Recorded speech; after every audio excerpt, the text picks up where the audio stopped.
जयपुर से बड़ी खबर है। मुख्यमंत्री भजनलाल शर्मा पहुंचे राजस्थान संपर्क पोर्टल हेल्पलाइन केंद्र 181 सचिवालय स्थित लाइब्रेरी बिल्डिंग पहुंचे सीएम भजनलाल शर्मा। परिवादियों की समस्या निवारण की प्रक्रिया का जायजा लेकर अधिकारियों को दिशा निर्देश दिए गए हैं। पूर्व में भी मुख्यमंत्री ने संपर्क पोर्टल हेल्पलाइन का जायजा लिया था। कुछ प्रतिवादियों के फोन सुनकर दिए थे हाथों हाथ निर्देश, जिस पर परिवादियों की शाम तक ही समस्याओं का हुआ था निवारण। मुख्यमंत्री भजनलाल शर्मा संपर्क पोर्टल हेल्पलाइन 181 में आने वाली आमजन की समस्या निवारण के प्रति लगातार संवेदनशील बने हुए हैं और उनकी पहली प्राथमिकता है मुख्यमंत्री की कि प्रदेश की जनता की समस्याओं का समाधान अधिकारी तत्परता के साथ करें, ताकि उन्हें अपनी समस्याओं को लेकर इधर उधर अलग अलग डिपार्टमेंट्स में भटकना ना पड़े। और इसीलिए आपने लगातार देखा होगा कि मुख्यमंत्री चाहे हेल्पलाइन नंबर हो, चाहे उनसे आने वाले मिलने वाले परिवादी हो, उनकी समस्याओं को लेकर बेहद सजग रहते हैं। हमारे सहयोगी लाल सिंह जुड़ चुके हैं इस खबर पर। लाल सिंह, संपर्क पोर्टल पर मुख्यमंत्री खुद जायजा लेने पहुंचे और वहां पर जो तमाम परिवादी रहे उनकी समस्याओं को सुना और फिर दिशा निर्देश दिए। तो पहली प्राथमिकता जो मुख्यमंत्री की नजर आती है कि प्रदेश की जनता को तंग ना होना पड़े, परेशान ना होना पड़े और उनकी सुनवाई जल्द से जल्द हो। देखिए, बिल्कुल अनन्य, क्योंकि ये जो 181 हेल्पलाइन है उसका मकसद यही है कि कई बार अचानक मदद आपको चाहिए, कुछ समस्याएं जिनका आपका निदान नहीं हो रहा है, प्रशासन के स्तर पर आपकी यानी स्थानीय स्तर पर प्रशासन आपकी नहीं सुन रहा है, तो आप 181 का सहारा ले सकते हैं। 181 खुली हुई है। कई बार आपने देखा होगा, इससे पहले जब मुख्यमंत्री भजनलाल शर्मा गए थे तो खुद उन्होंने कॉल जो आती है उनको सुना तो तुरंत प्रभाव से उनको एक्शन नजर आया। खासकर एक जगह कहीं गंदगी का समस्या आई थी, काफी समय से वहाँ गंदगी का ढेर लगा हुआ था, सुनाई नहीं हो रही थी, तुरंत प्रभाव से सुनाई होगी। इसके साथ ही विद्युत पोल का मामला आया था। तो ऐसे मामले थे जिनका तुरंत निवारण किया गया। एक 181 लोगों के लिए एक वरदान साबित हो रही है। लगातार लोग इससे मदद ले रहे हैं, उनको सहायता पहुंच रही है। गांव ढाड़ियों में, खासकर छोटे कस्बों में, गाँव में, ढाड़ियों में जो समस्या है, कई बार स्थानीय स्तर पर या तो हम पहुंचा नहीं पाते या पहुंचाने में देरी हो जाती है, वहां से सुनवाई नहीं होती है, तो तुरंत प्रभाव से 181 को जैसे आप सूचना देंगे आपकी मांग पूरी होगी, आपकी समस्या का समाधान होगा। खुद मुख्यमंत्री भजनलाल शर्मा इसकी मॉनिटरिंग कर रहे हैं और वजह भी साफ है। उनका मकसद ये कि वो कहते हैं कई बार अपने उद्बोधन में कि एक समस्या जो आपके लिए बहुत सामान्य हो सकती है, आपके लिए बहुत मामूली बात हो सकती है, लेकिन उसके लिए बड़ी समस्या होती है, जिस व्यक्ति की समस्या होती है। अब मान लो किसी प्रमाण पत्र नहीं बन रहा है तो उसके लिए वो समस्या बहुत बड़ी है। आपके लिए बहुत साधारण बात हो सकती है, किसी के घर के सामने गंदगी है तो आपके लिए बड़ी छोटी बात हो सकती है, लेकिन उसके लिए बड़ी समस्या है। तो आम व्यक्ति की जो समस्या, जिनको जनरली हम नहीं मानते कि समस्या है, लेकिन उसके लिए बड़ी होती है। मुख्यमंत्री यही कहते हैं कि अगर कोई व्यक्ति आया है, मदद के लिए आया है, समस्या को लेकर आया है, तो उसका समाधान होना चाहिए। इसी मकसद से 181 काम कर रही है और आज का उन्होंने निरीक्षण किया, अधिकारियों को दिशा निर्देश भी दिए। जी शुक्रिया लाल सिंह तमाम जानकारियों के लिए। तो मुख्यमंत्री आज एक तरफ संपर्क पोर्टल हेल्पलाइन का जायजा लेने पहुंचे और वहीं अब ये भी खबर आ रही है कि मुख्यमंत्री भजनलाल शर्मा आज दिल्ली के लिए भी रवाना होंगे। तो सीएम भजनलाल शर्मा एयरपोर्ट के लिए रवाना भी हो चुके हैं और आज दिल्ली भी जाएंगे।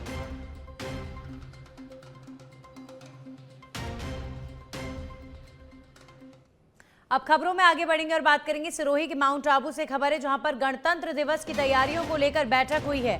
बैठक की अध्यक्षता माउंट आबू उपखंड अधिकारी डॉक्टर अंशु प्रिया ने की। बैठक महात्मा गांधी पुस्तकालय में आयोजित की गई थी।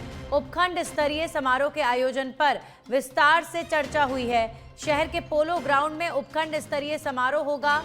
बैठक में पालिका आयुक्त आशुतोष आचार्य, थानाधिकारी दलपत सिंह राठौर, भाजपा मंडल अध्यक्ष अक्षय चौहान समेत नगर कांग्रेस कमेटी अध्यक्ष नारायण सिंह भाटी और सीओ स्काउट जितेंद्र सिंह भाटी मौजूद रहे।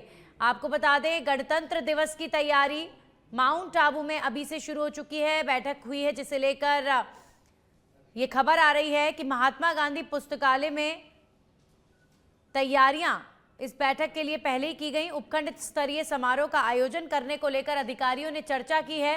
पोलो ग्राउंड में उपखंड स्तरीय समारोह आयोजित होगा। वहीं श्री गंगानगर से खबर है जहां पर एसपी डॉक्टर अमृता दोहन के निर्देशन में रामसिंहपुर पुलिस ने आर्म्स एक्ट में कार्रवाई की है। अवैध टोपीदार बंदूक समेत एक युवक को गिरफ्तार किया गया। थानाधिकारी अजय कुमार की टीम ने यह कार्रवाई अंजाम दी है। शिषपाल पुत्र मूलाराम बावरी जो निवासी है 13 AS भागसर का, इसे गिरफ्तार किया गया है। देर रात गश्त के दौरान ये कार्रवाई की गई थी। सहायक उप निरीक्षक मनुरूप पुनिया ने कार्रवाई को अंजाम दिया। पकड़े गए युवक से अब फिलहाल पुलिस पूछताछ कर रही है।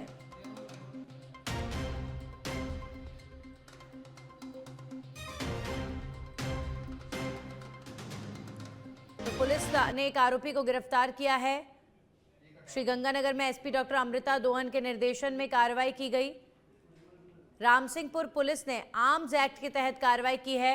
इलीगल वेपन रखने का आरोप, अवैध टोपीदार बंदूक समेत ये युवक गिरफ्तार हुआ है। विधानसभा रामगढ़ के नवसृजित ग्राम पंचायत करीरिया में वार्ड गठन को लेकर नाकचपुर के ग्रामीणों ने नाराजगी जाहिर की है। ग्रामीणों ने उपखंड अधिकारी रामगढ़ को ज्ञापन सौंपकर कहा है कि जनसंख्या कम होने के बावजूद करीरिया में 3 वार्ड और अधिक जनसंख्या वाले नाकचपुर में केवल 2 वार्ड बनाए गए हैं। उन्होंने कहा कि यह अन्यायपूर्ण है और नियमों और जनसंख्या मानकों के विपरीत है। एडवोकेट जयराम वर्मा ने सुझाव दिया है कि नाकचपुर में कम से कम 3 वार्ड होने चाहिए। ग्रामीणों ने मांग की है कि या तो करीरिया में 1 वार्ड घटाया जाए या नाकचपुर में 1 वार्ड बढ़ाया जाए, अन्यथा वे आंदोलन करने को मजबूर होंगे।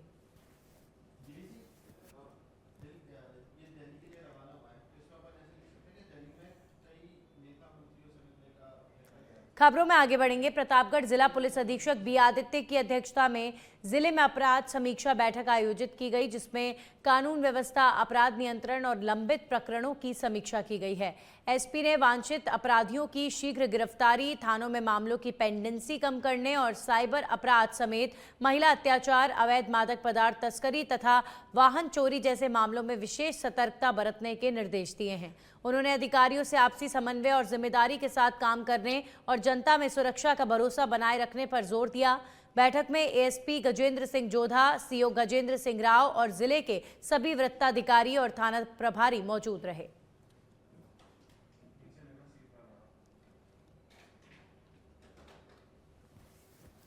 तो प्रतापगढ़ में जनता में सुरक्षा का भरोसा बनाए रखने को लेकर अपराध समीक्षा बैठक आयोजित की गई है। जयपुर से खबर है, मुख्यमंत्री भजनलाल शर्मा दिल्ली जाने वाले हैं आज। जी हां, मुख्यमंत्री एयरपोर्ट के लिए रवाना हो चुके हैं। आज सीएम दिल्ली दौरे पर रहेंगे। सचिवालय से एयरपोर्ट के लिए मुख्यमंत्री रवाना हुए। दिल्ली में कई मंत्रियों से मिलने का है कार्यक्रम। तो मुख्यमंत्री दिल्ली दौरे पर और आज दिल्ली पहुंचेंगे सीएम। उसके बाद मुख्यमंत्री के कई नेताओं के साथ मिलने के कार्यक्रम भी तय हैं। सीएम भजनलाल शर्मा एयरपोर्ट के लिए रवाना हो चुके हैं। सचिवालय पहुंचे थे आज मुख्यमंत्री, जहां पर कई महत्वपूर्ण कार्यों को लेकर बैठकें भी हुई और फिर सरकारी कामकाज करने के बाद मुख्यमंत्री सचिवालय से सीधा एयरपोर्ट के लिए रवाना हुए हैं और जयपुर एयरपोर्ट से मुख्यमंत्री दिल्ली पहुंचेंगे। आज दिल्ली पहुंचने के बाद मुख्यमंत्री का कई नेताओं के साथ, भाजपा के कई लीडर्स के साथ मिलने का भी कार्यक्रम है।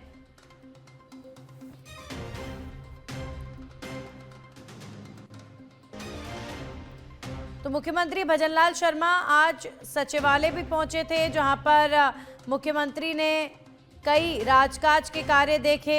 उसके बाद मुख्यमंत्री ने संपर्क पोर्टल हेल्पलाइन केंद्र 181 सचिवालय स्थित जो लाइब्रेरी बिल्डिंग में है, वहां पर सीएम ने पहुंचकर जायजा लिया था और उसके बाद मुख्यमंत्री अब दिल्ली के लिए रवाना हो चुके हैं।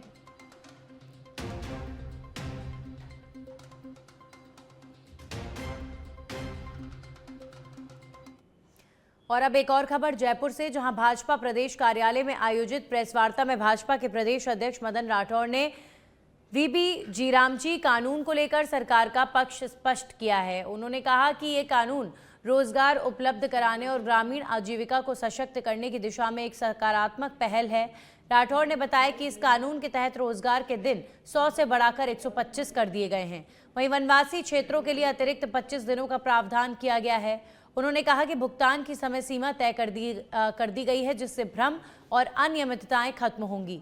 भाजपा प्रदेश अध्यक्ष ने कांग्रेस पर निशाना साधते हुए कहा कि विरोध राजनीति से प्रेरित है, जबकि सरकार का उद्देश्य पारदर्शिता लाना और भ्रष्टाचार पर रोक लगाना है। उन्होंने दावा किया है कि पहले मनरेगा में बिचौलियों की भूमिका थी, जिसे नए प्रावधानों से खत्म किया जा रहा है ताकि योजनाओं का लाभ सीधे ग्रामीणों तक पहुंच सके।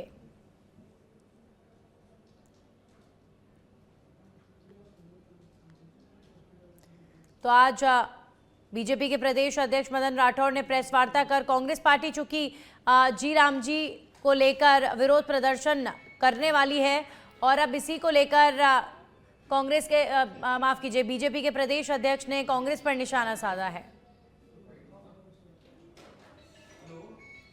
जरूरतमंद नागरिक को रोजगार भी मिल सके, रोजगार के अवसर अधिक मिले और उसमें कुछ सुधार करने थे, वो सुधार भी किए और व्यवस्थित रूप से काम हो सके। अव्यवस्थित काम नहीं हो, कोई काम अधूरा छोड़ दिया जिसका कि जनता के लिए कोई लाभ नहीं होता, कई काम अनुपयोगी कर दिए, कई ऐसे जॉब कार्ड्स भी मिले, लाखों जॉब कार्ड्स कई मठाधीशों के पास में, नेताओं के पास में, कर्मचारी अधिकारियों के पास में मिले। कई ऐसे जॉब कार्ड्स बना दिए गए जो मुंबई में बड़ा बड़ा उद्योग चलाते हैं, व्यापार चलाते हैं, नौकरी करते हैं, कुछ भी करते हैं और वो उनके नाम यहाँ चल रहे हैं, उनके अकाउंट्स खोल दिए और उनसे वो बिचौलिए धन प्राप्त कर लेते थे। भ्रष्टाचार की पराकाष्ठा हो गई थी। यहाँ तक कि अशोक गहलोत जी ने भी खुद ने भी जब ये मेट लोगों की जो यहाँ मीटिंग हुई उसमें भी कहा कि भाई कई सरपंच बोलेरो सरपंच बन गए, ये बात भी उन्होंने कही थी, ये स्वीकारोक्ति भी उनकी है। ऐसे ही नहीं, कई जॉब कार्ड्स कई स्थानीय सरपंचों के पास में मिल गए, वो उनके नाम से अकाउंट खोल देते थे और अकाउंट ऑपरेट करते थे, पैसा निकाल लेते थे। तो सही मजदूर को मजदूरी मिलती नहीं थी, धन का दुरुपयोग होता था और उसकी जांच भी नहीं हो सकती थी, क्योंकि जांच के लिए भी 6% राशि उसमें और दी गई थी, जिसमें कि मैनेजमेंट के निमित्त जो व्यवस्थाएं की गई, जिससे पूरा संभव ही नहीं था। ये ऐसी अव्यवस्थित और भ्रष्टाचार की पराकाष्ठा थी। देश के गाढ़े पसीने का, हमारे नागरिकों के गाढ़े पसीने का, पैसे का दुरुपयोग हो रहा था। तो हमारे केंद्रीय नेतृत्व ने, आदरणीय नरेंद्र मोदी जी ने यह तय किया कि रोजगार मिलना चाहिए, जरूरतमंद को रोजगार सुनिश्चित किया जाए, उसकी गारंटी है, रोजगार मिलेगा और विकसित भारत बनाने के लिए सही बात करेंगे। पोखरण में दिन दहाड़े गुजरात के आनंद जिले से आए श्रद्धालु यू गोसाई का मोबाइल फोर्ट रोड से बाइक सवार बदमाशों ने हाथ से छीन लिया और तंग गलियों से भाग निकले। आसपास के लोगों ने उनका पीछा किया, लेकिन बदमाश मौके से फरार हो गए। शहर के किला रोड पर ना तो पर्याप्त सीसीटीवी कैमरे हैं और ना ही तैनात पुलिसकर्मी। सूचना मिलने के बाद पुलिस घटनास्थल पर पहुंची और मामले की जांच शुरू कर दी गई है।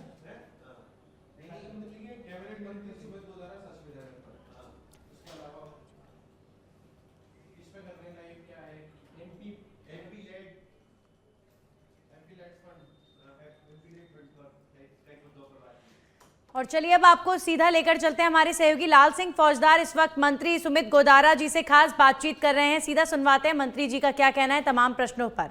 लाल सिंह।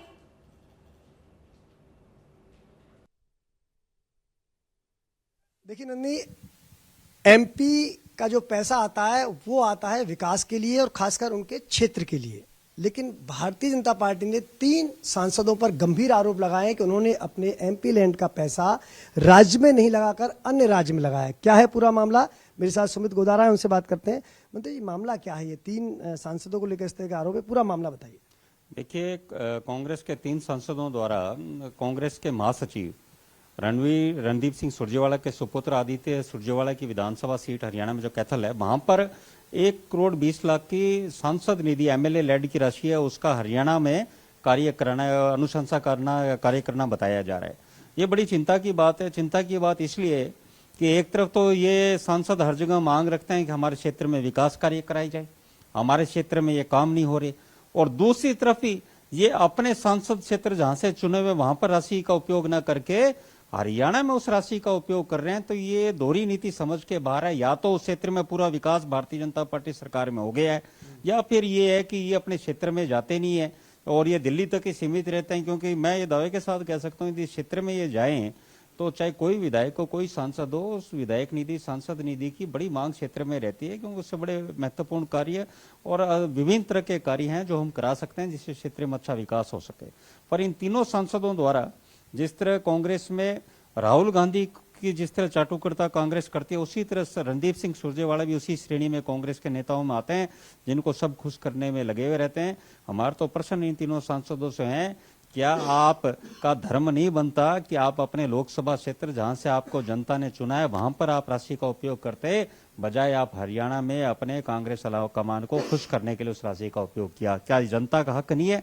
जिस जनता ने आपको चुना, जिस जनता ने आपको लोकसभा भेजा, क्या उसके साथ यह अन्याय है या नहीं है? कौन कौन से सांसद हैं जिन्होंने अपनी राशि हरियाणा में लगाई है? ये संजना जाटव है और राहुल जी कसवां जी हैं और ब्रिजेंद्र ओला जी हैं। इन तीन के नाम आए हैं कि इन्होंने अपनी राशि कैथल विधानसभा हरियाणा में जो वहां पर आदित्य सुरजेवाला के लिए राशि का उपयोग किया है। क्या ये एक तकनीकी रूप से अगर मैं समझना चाहूँ, मेरे दर्शक ये समझना चाहें, क्या एक सांसद अपनी राशि का उपयोग इस तरह कर सकता है अपने लोकसभा के अलग? देखिए, बात तकनीक का नहीं, बात जनता के साथ न्यायिक है। देखो, जिस क्षेत्र की जनता ने इनको चुना, उस क्षेत्र की जनता में क्या इन्होंने पूरे काम करा दिए कि जब ये अन्यत्र उपयोग कर रहे? जब उस क्षेत्र में काम नहीं हो, दूसरे राज्य में भेजे जा रहे हैं, तो ये विषय तो प्रश्नवाचक लगता है कि ऐसा क्या कारण रहा कि आपने वो राशि का उपयोग, इतनी बड़ी लोकसभा होती है जहां प्रत्येक लोकसभा सीट में 8-8 विधानसभा आते हैं, उस क्षेत्र में ना उपयोग करके आप राजस्थान से बाहर क्यों उपयोग किया? ये प्रश्न होना चाहिए। प्रश्न ये नहीं कि क्या टेक्निकल सही है या गलत, विषय ये है कि राजस्थान की उस लोकसभा का पैसा आपने दूसरी जगह क्यों भेजा, विषय ये है। क्या जैसे अभी मैं राहुल कसवा को पढ़ रहा था, वो कह रहे हैं हमने तो अनुशंसा की है और एमपी अनुशंसा कर सकता है अपनी राशि का उपयोग करने का। अनुशंसा तो करे, पर अनुशंसा हम भी करते हैं, अनुशंसा तो हम ही, साइन तो हम ही करते हैं और विवेक तो हमारा ही होता है। तो क्या या तो उनका विवेक गलत रहा जो उन्होंने राशि का दूसरे राज्य में उपयोग किया, और या क्या ऐसा दबाव रहा उन पर, क्या ऐसा खतरा रहा, क्या उन्हें डर लगा कि जिसकी वजह से उन्होंने ये राशि दूसरे राज्य के एक विधायक को दी, एक सांसद कोष का राशि जो चूरू में ना उपयोग होकर हरियाणा जाई जाए? क्या लगता है आपको इसके पीछे, आप क्या कोई राजनीतिक हित हो सकता है कि उनके टिकट में कहीं मदद की हो, या ऐसी कोई वजह सामने आ सकती है? क्योंकि तीनों सांसदों का मिलकर एक ही लोकसभा क्षेत्र में, वो भी हरियाणा में जाकर राशि को लगाना। नहीं, ये तो बिल्कुल हम कह ही रहे हैं कि आपको कि ये कांग्रेस में या तो गांधी परिवार है, ऐसा कैसे रणदीप सिंह सुरजेवाला लंबे समय से महासचिव रहे हैं और इस परिवार के करीबी रहे हैं, तो उनको भी खुश करने में लगे, तो उनको खुश करने के लिए ये उनके बेटे के आदित्य सुरजेवाला के लिए राशि जारी की गई है। उन लोकसभा क्षेत्रों के मतदाताओं, खासकर जनता के हितों के साथ कुठाराघात नहीं है? बिल्कुल कुठाराघात, हम यही तो कह रहे हैं। मैं 5 करोड़ एक सांसद को प्रत्येक वर्ष मिलती है, 25 करोड़ 5 वर्ष में मिलती है। 25 करोड़ आप जाओ तो क्षेत्र में जनता 4-5 महीने में आप गांव में जाओगे तो राशि से इतनी मांग रहती है। आज हम गांव में जाते हैं, हर गांव में कोई भवन की, कोई खेल मैदान की, कोई स्कूल में कक्षा कक्ष की, अनेक तरह की विषय को, झूलों की, पार्क की और जिम की, इतनी मांग लोगों की रहती है। रहनी चाहिए, क्यों नहीं चाहिए? आज वो अपने जनप्रतिनिधि से नहीं कहेगा, किससे कहेगा? आज जो भी जनप्रतिनिधि, जो भी सांसद है, विधायक है, वो जनता के द्वारा ही तो चुना गया, तो उसका धर्म बनता है कि उस जनता को जो मांग है, जनता के क्षेत्र के जो विषय हैं, उन विषयों का समाधान करे पहले, फिर दूसरी तरफ जाए। बीजेपी क्या स्टैंड रखती है? ये बात तो ठीक है, आप मीडिया के जरिए जनता को बता रहे हैं कि उन्होंने अपनी लोकसभा क्षेत्र में पैसा नहीं लगाकर अन्य जगह लगाया, लेकिन बीजेपी क्या स्टैंड रखती है? देखिए, हमारा तो ये मानना है कि जो भी विधायक है और सांसद है, उसका धर्म, अपना कर्तव्य सब सर्वप्रथम उस क्षेत्र की ओर है जहां से वो चुना गए। सर्वप्रथम उसकी तरफ है कि उसकी तरफ कि उस क्षेत्र के जो भी विधायक निधि, सांसद निधि गए, आप और सांसद और पूरे भारत के उठाओ विषय, वो बात सही है। पर जब निधि का उपयोग आता है, एमपी लेड का या एमएलए लेड का, तो आप जहां से चुने हो वहां पे आपका कर्तव्य बनता है। इसके अलावा कोई राष्ट्रीय आपदा ऐसी कोई आए जिसके लिए हमें अनेक जगह उपयोग करना पड़े, कोई ऐसा हो सकता है जिससे कोविड के टाइम बात थी, वो एक विषय और है। बाकी उसके अलावा तो हमारा अपने क्षेत्र की तरफ हमारा दायित्व बनता है। तो क्या लोकसभा स्पीकर से इस पूरे मामले की जांच की आप मांग करते हैं? क्यों, क्या वजह रही? देखिए, ये तो पार्टी का विषय रहेगा, पर हम तो एक जनप्रतिनिधि के कर्तव्य उनको याद दिला रहे हैं कि उनके जनप्रतिनिधि का कर्तव्य क्या है। Thank you. ये थे कैबिनेट मंत्री सुमित गोदारा, जिनका कहना है कि 3 सांसदों ने जो राशि हरियाणा में लगाई है वो उन लोकसभा क्षेत्रों की जनता के साथ कुठाराघात है जिन्होंने उनको चुना है। वीडियो जर्नलिस्ट जैकी के साथ लाल सिंह फौजदार, सच बेधड़क, जयपुर। शुक्रिया लाल सिंह और शुक्रिया मंत्री गोदारा जी, जिन्होंने प्रकाश डाला इस विषय पर कि जो राशि राजस्थान के विकास के लिए आवंटित की गई है, कैसे कांग्रेस के 3 सांसद उस राशि को हरियाणा के किसी क्षेत्र के लिए, चाहे वो किसी का भी क्षेत्र हो, लेकिन अगर रणदीप सुरजेवाला के क्षेत्र में वो उस राशि को देने की अनुशंसा भी कर रहे हैं अगर, तो क्या ये राजस्थान के लोगों के साथ धोखा नहीं है? क्या राजस्थान के विकास कार्य हो गए हैं क्या सारे? ये तो कोई पूछे सांसद राहुल कसवा जी से, कोई पूछे सांसद ओला जी से कि आपके क्षेत्र में क्या सारे विकास कार्य हो गए हैं जो आप अपने उस फंड की राशि जो सांसदों को मिलती है अपने क्षेत्र में कार्य करने के लिए, उस राशि को आप हरियाणा को दे रहे हैं, हरियाणा में रणदीप सुरजेवाला के बेटे को दे रहे हैं, किसी भी काम के मार्फत दे रहे हैं? ये बड़ा बेहद गंभीर प्रश्न है और ऐसा राजस्थान की जनता के साथ नहीं होना चाहिए। आप खबरों में आगे बढ़ेंगे और बात करेंगे चूरू जिले के तारानगर शहर में सोमवार रात तेंदुआ दिखाई देने से इलाके में दहशत फैल गई है। तेंदुए का सीसीटीवी फुटेज सामने आया है जो सोशल मीडिया पर वायरल हो रहा है। फुटेज में तेंदुआ शहर की गलियों में घूमता दिख रहा है, जिससे लोगों में डर और सतर्कता बढ़ गई है। प्रशासन और वन विभाग की टीम ने तुरंत सर्च अभियान शुरू कर संभावित इलाकों में गश्त बढ़ा दी है और तेंदुए की लोकेशन ट्रैक करने का प्रयास किया जा रहा है। नागरिकों से अपील की गई है कि तेंदुए की गतिविधि देखी जाए तो तुरंत पुलिस या वन विभाग को सूचित करें और अफवाहों से बचें। सुरक्षा व्यवस्था कड़ी कर दी गई है और तलाश जारी है। बाली भारतीय किसान संघ ने बीआर कृषि अनुसंधान केंद्र जोधपुर में उत्तर पश्चिम क्षेत्र के 2 दिवसीय प्रचार आयाम कार्यशाला का आयोजन किया है। कार्यक्रम के मुख्य अतिथि बीआर चौधरी, कृषि विश्वविद्यालय के कुलपति डॉक्टर वीरेंद्र सिंह जतावत, अखिल भारतीय किसान संघ के मंत्री बाबूभाई पटेल और संघ के प्रचार प्रमुख राघवेंद्र पटेल और प्रदेश अध्यक्ष प्रवीण सिंह चौहान रहे। कार्यशाला में दिल्ली, हरियाणा, पंजाब, हिमाचल, जम्मू, राजस्थान के प्रमुख प्रांतों और जिलों के प्रचारक समेत प्रांतीय सह प्रचारक तथा भारतीय किसान संघ के महामंत्री तुलसीराम सीवर और प्रदेश प्रचार प्रमुख राजीव दीक्षित शामिल हुए।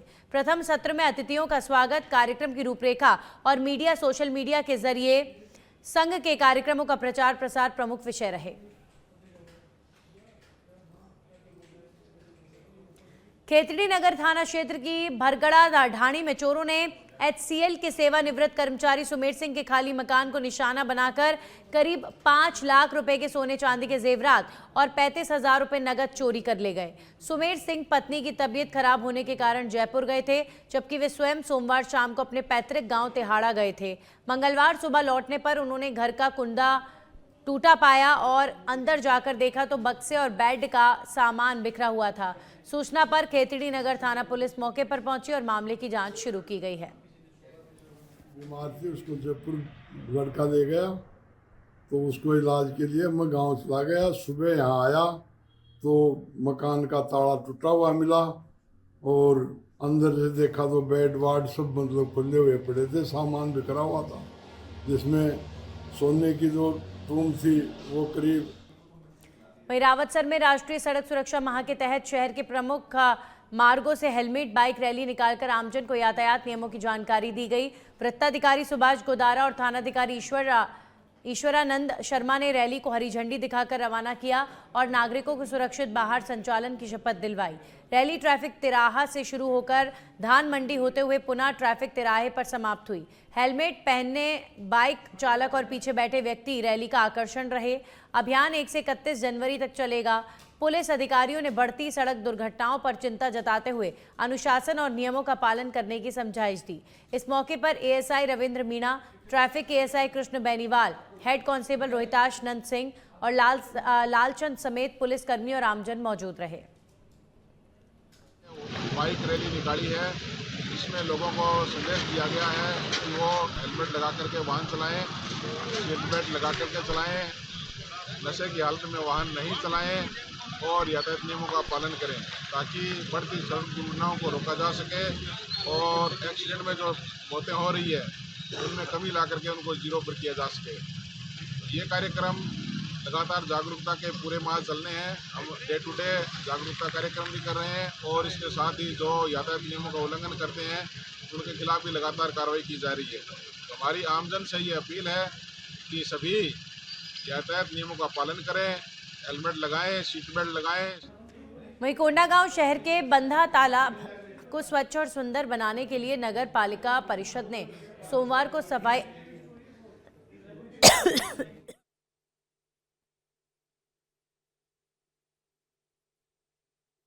जिसमें बस्तर विकास प्राधिकरण के उपाध्यक्ष और विधायक लता उसेंडी तथा कलेक्टर नुपुर राशि पन्ना ने स्थानीय जनप्रतिनिधियों के साथ श्रमदान किया है।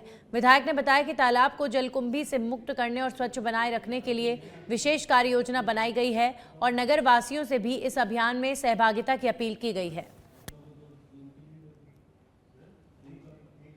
सीहोर जिले के जमुनिया तालाब की मत्स्य सहकारी समिति में अध्यक्ष और संचालक मंडल पर बड़े स्तर पर अनियमितताओं के आरोप लगे हैं। समिति सदस्यों का कहना है कि अध्यक्ष ने रिश्तेदारों और परिचितों को नियमों की परवाह किए बिना सदस्य बनाया, जबकि पारंपरिक मछुआरों को बाहर कर दिया गया है। आक्रोशित सदस्यों ने कलेक्टर को लिखित शिकायत दी है, जिसके बाद कलेक्टर ने तत्काल जांच दल गठित कर पूरे प्रकरण की जांच के आदेश दिए हैं। मत्स्य विभाग के सहायक संचालक ने भी कहा है कि मामले की जांच चल रही है।